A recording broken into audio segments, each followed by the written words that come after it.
Hujan turun dengan deras di luar rumah kecil itu. Angga duduk diam di sudut ruangan, memeluk lututnya sambil menatap pintu kayu yang sudah mulai lapuk. Hanya suara hujan dan angin malam yang menemani kesunyian dalam rumah itu. Dulu, rumah ini hangat. Ada suara tawa ayahnya, ada aroma masakan ibunya yang memenuhi ruangan, dan ada pelukan lembut setiap kali ia merasa takut. Tapi semua itu hilang dalam sekejap. Sejak ayahnya meninggal dalam kecelakaan tragis 2 tahun lalu. Angga masih ingat hari itu. Pagi yang biasa, ayahnya berangkat kerja dengan senyum, mengacak rambutnya sebelum pergi.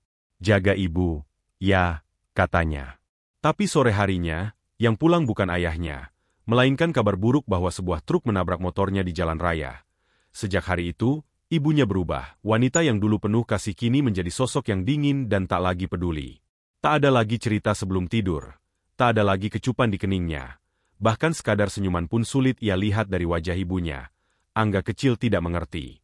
Ia hanya tahu bahwa ibunya kini berbeda. Matahari mulai tenggelam di ufuk barat, meninggalkan langit jingga keemasan yang perlahan berubah menjadi kelam. Angga berjalan pulang dengan langkah ringan, sesekali melihat piagam penghargaan yang ia genggam erat. Ia masih sulit percaya bahwa ia berhasil menjadi juara kelas tahun ini. Hatinya berdebar penuh harapan. Mungkin ini adalah saat yang tepat untuk melihat ibunya tersenyum lagi. Setiap hari, ia selalu merindukan pelukan hangat ibunya, kata-kata bangga yang keluar dari bibirnya. Namun, sejak ayahnya tiada, semua itu hilang. Ibunya menjadi sosok yang berbeda, dingin, jauh, dan seolah tak lagi memiliki cinta di hatinya.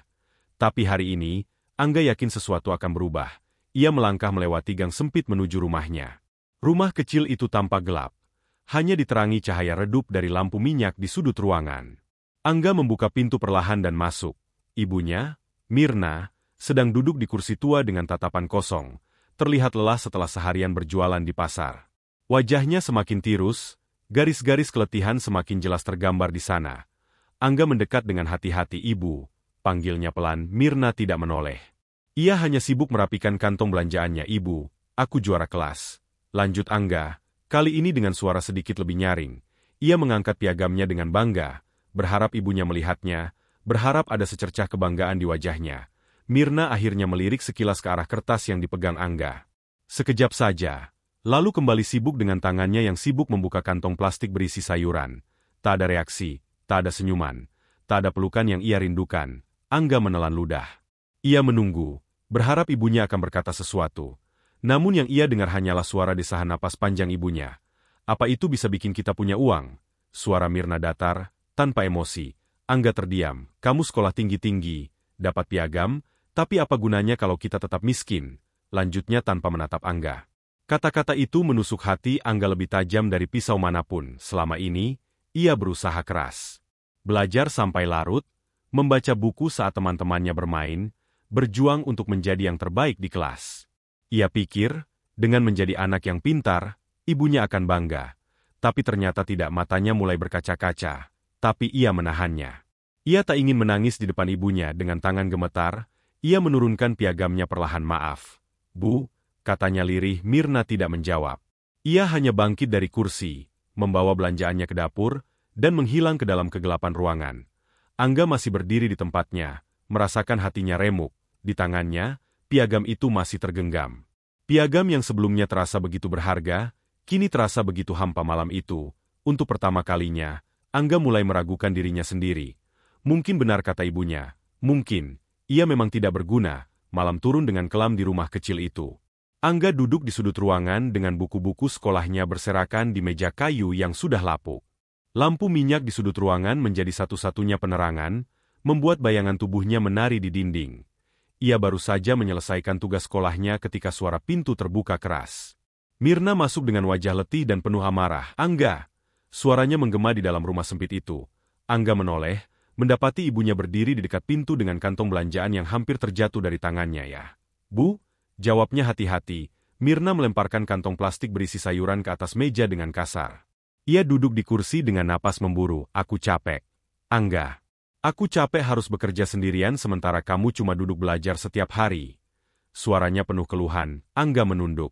Sudah berkali-kali ia mendengar kata-kata itu. Tadi di pasar, aku lihat anak-anak lain bantu orang tua mereka jualan. Ada yang jadi kuli, ada yang jadi tukang parkir. Tapi kamu... Mirna menatapnya dengan penuh kekecewaan. Kamu cuma tahu sekolah. Sekolah. Sekolah. Buat apa? Angga menggigit bibirnya. Aku ingin sekolah. Bu, kalau aku belajar, nanti aku bisa dapat pekerjaan yang baik, bisa mengubah hidup kita. Mirna tertawa kecil, tawa yang penuh sinisme. Mengubah hidup? Kamu pikir piagam dan nilai bagus bisa kasih kita makan? Ibu, aku berusaha.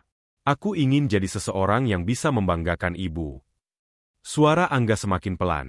Kalau kamu benar-benar ingin bantu aku, berhenti sekolah dan cari kerja. Angga membeku, berhenti sekolah? Sekolah adalah satu-satunya harapannya. Satu-satunya jalan keluar dari kemiskinan yang menjerat mereka tidak. Bu, katanya, suaranya sedikit bergetar. Aku tidak bisa berhenti sekolah, Mirna menatapnya tajam, lalu mendengus.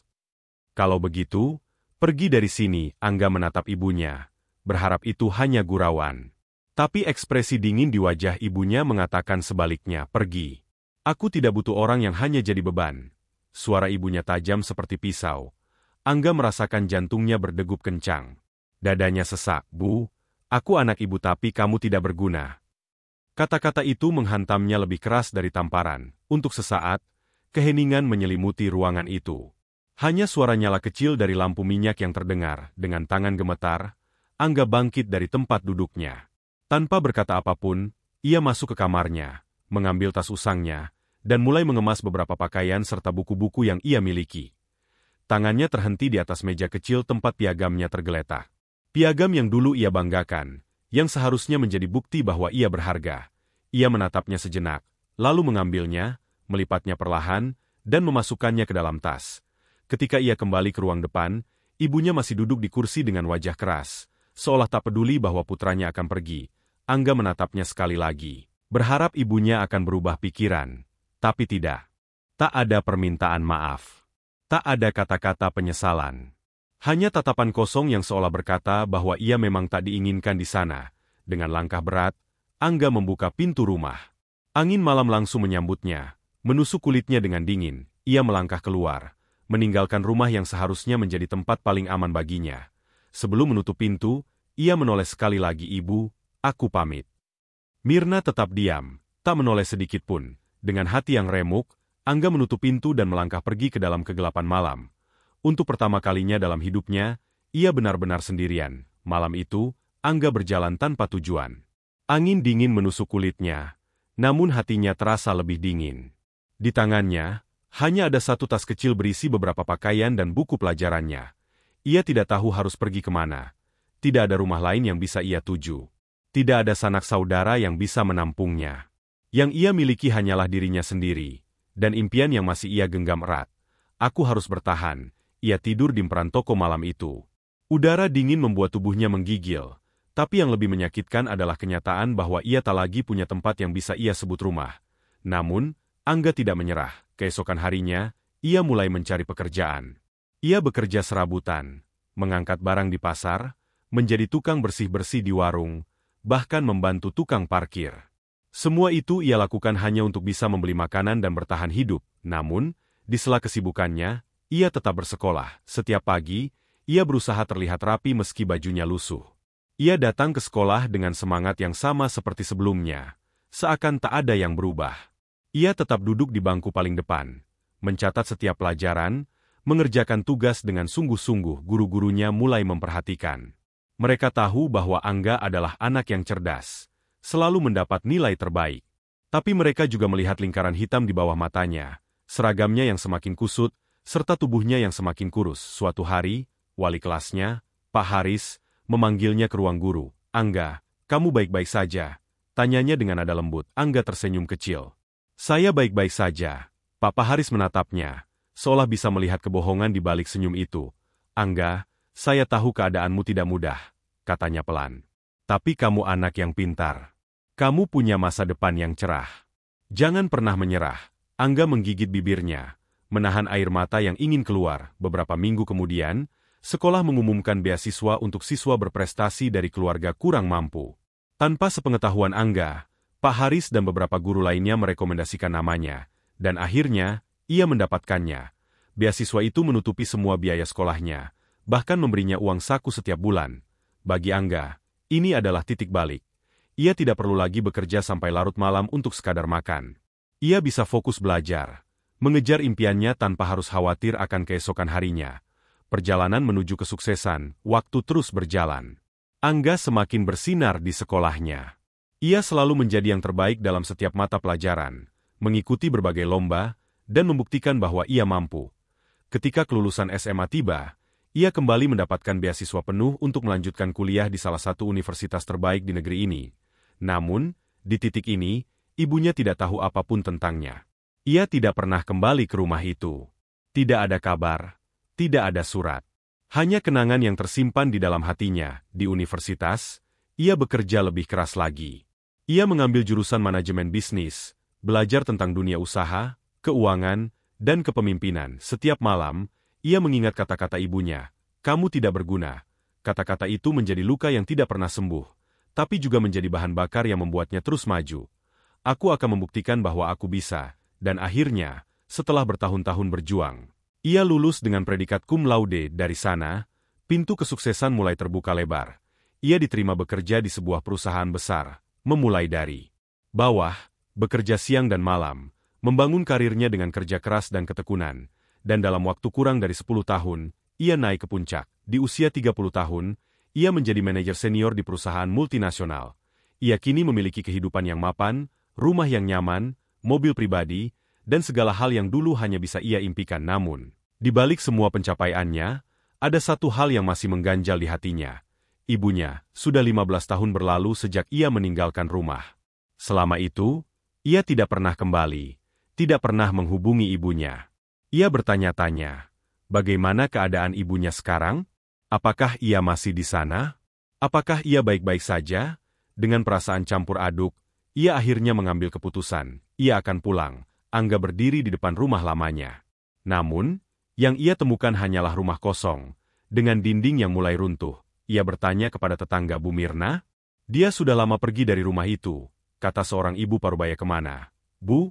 tanya Angga cemas. "Dia jadi pengemis di jalanan." Dunia Angga seakan runtuh. Dengan perasaan kalut, ia mencari ibunya di sepanjang jalan. Hingga akhirnya, matanya menangkap sosok wanita tua yang duduk di trotoar dengan tangan mengemis kepada orang-orang yang lewat. Jantungnya berdetak kencang. Itu ibunya. Dengan langkah gemetar, ia mendekati wanita itu. "Ibu." Suaranya lirih. Wanita tua itu menoleh. Matanya sayu, wajahnya penuh kerutan. Seketika, matanya melebar saat melihat pria muda tampan di depannya. "Siapa kamu?" tanyanya lemah. Angga berlutut di hadapan ibunya, menggenggam tangannya yang kasar. "Aku Angga, Bu." "Anakmu?" Air mata mulai mengalir di pipi tuanya. "Angga?" Suaranya bergetar. "Kamu sudah besar." Angga tidak bisa menahan tangisnya lagi. Ia menarik ibunya ke dalam pelukannya. "Ibu, aku pulang," bisiknya. Mirna terisak dalam dekapan putranya. Dalam kehangatan yang selama ini hilang, ia menyadari bahwa selama ini ia salah. Anak yang dulu ia anggap tidak berguna, ternyata menjadi seseorang yang begitu luar biasa. Dan kini, meski waktu telah berlalu, ia masih memberinya kesempatan kedua. "Aku minta maaf, Nak." "Maafkan ibu." Angga mengangguk, masih memeluknya erat. "Aku tidak pernah membenci ibu. Mulai sekarang, aku yang akan menjaga ibu." Di tengah dinginnya malam, di trotoar kota yang ramai, seorang anak akhirnya menemukan ibunya kembali. Dan seorang ibu akhirnya menemukan rumah yang sesungguhnya dalam pelukan anaknya.